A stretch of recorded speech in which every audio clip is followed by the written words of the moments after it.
Hi, I'm Steve Volk, Executive Director of the Shelby American Collection here in Boulder, Colorado.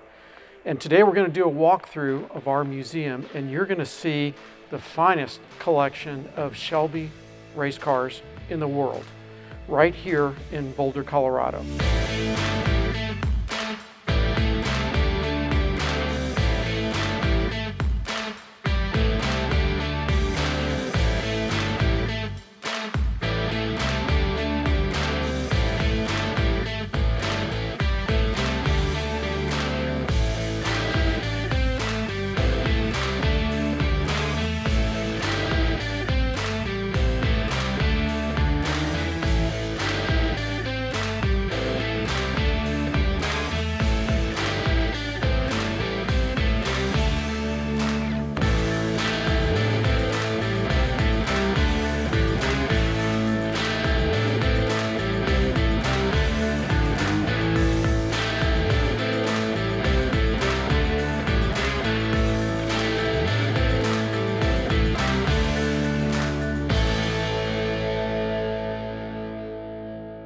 So let's start with the all-star roll. In this row of cars, we've got a Daytona Coupe, actually the Le Mans, Daytona, and Sebring winner.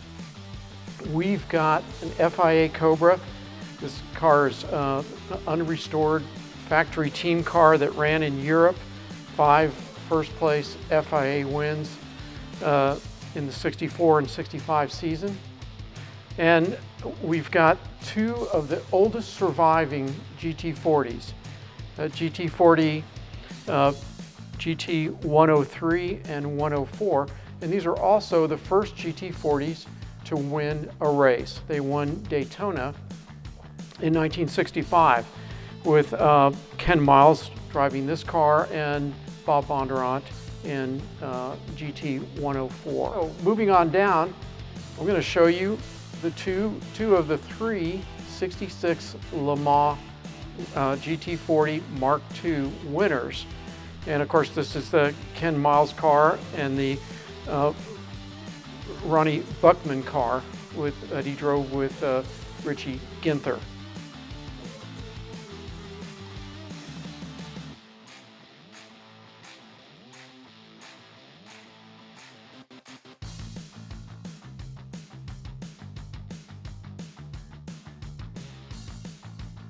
Let's talk about how it all began. We've got 2 examples here of AC cars. This is an AC Ace. It's actually the very first. It's VIN number 1 of the AC Ace. And then next to it is an AC Bristol.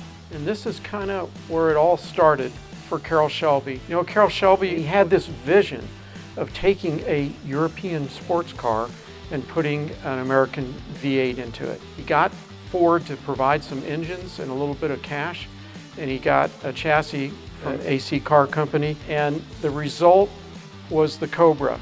And we are very fortunate to have the very first Cobra here. This is CSX 2000 from 1962.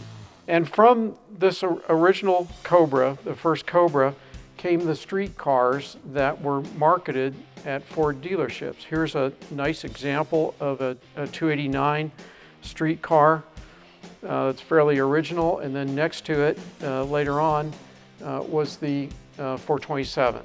So these were the cars that we all should have bought at our Ford dealership in the 60s, in 1964, 65, and 67.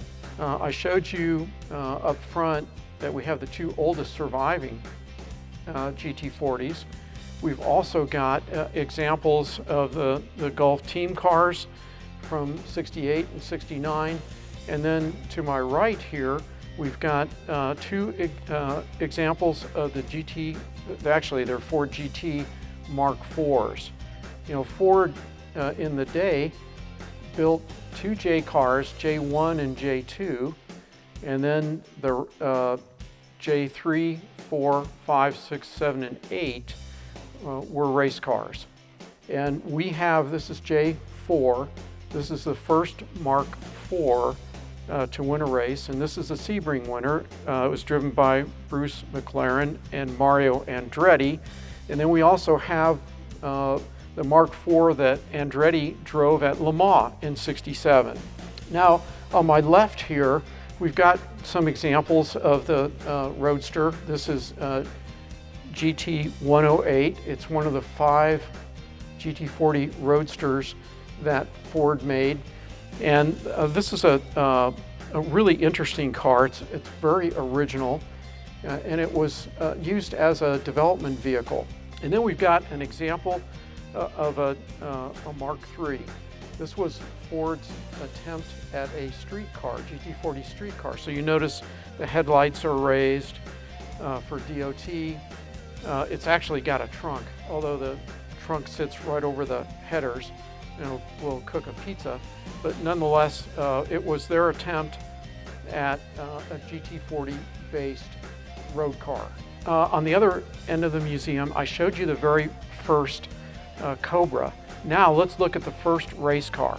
So this is CSX 2002. This is the 3rd Cobra built, and it's the first factory team car.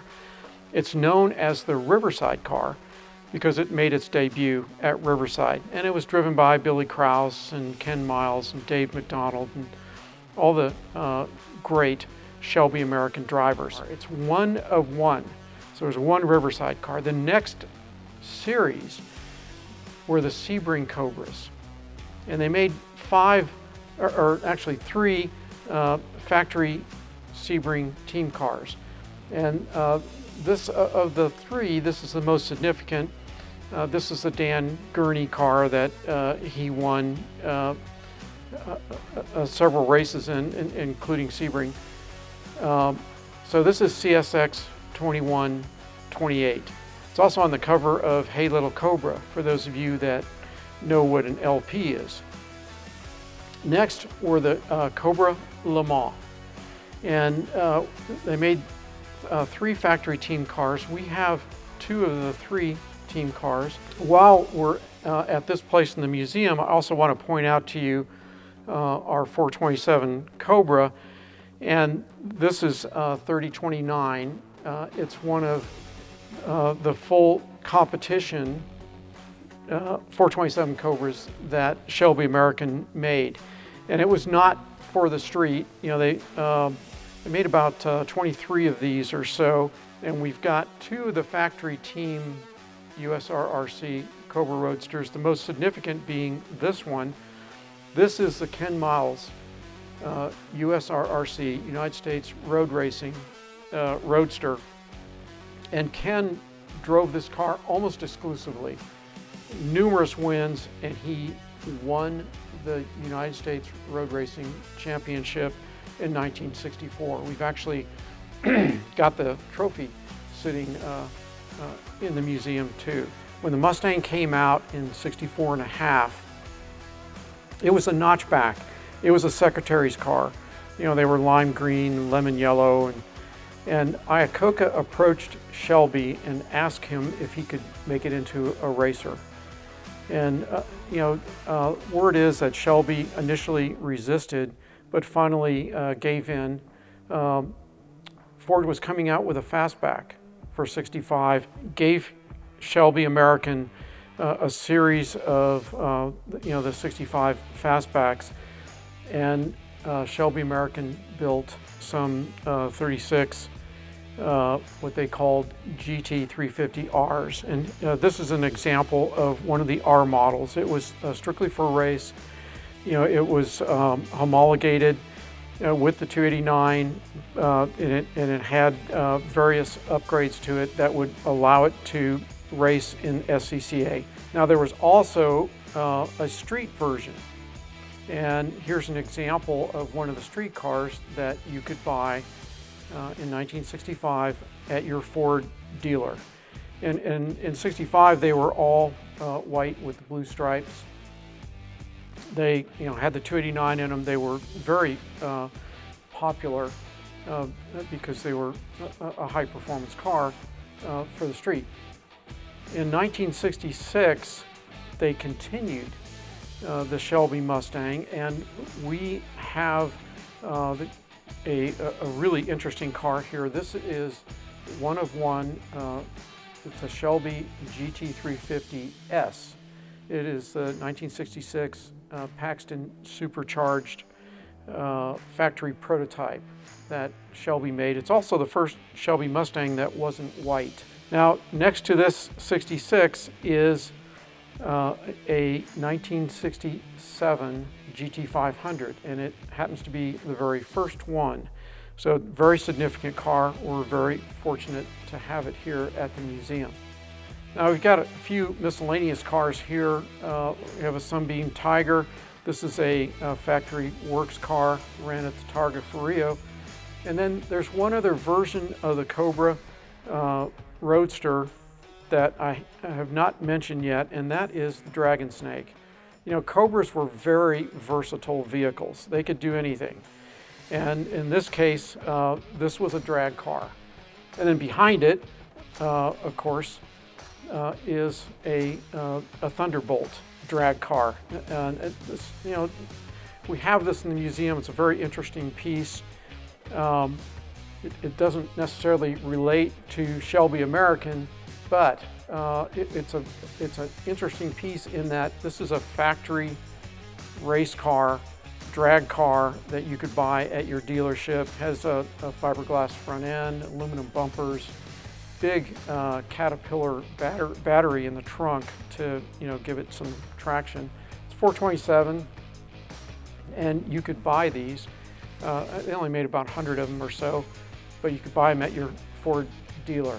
So that's our tour today. I do want to thank all the folks that are involved with the museum. I'd like to thank the Miller Automotive Foundation.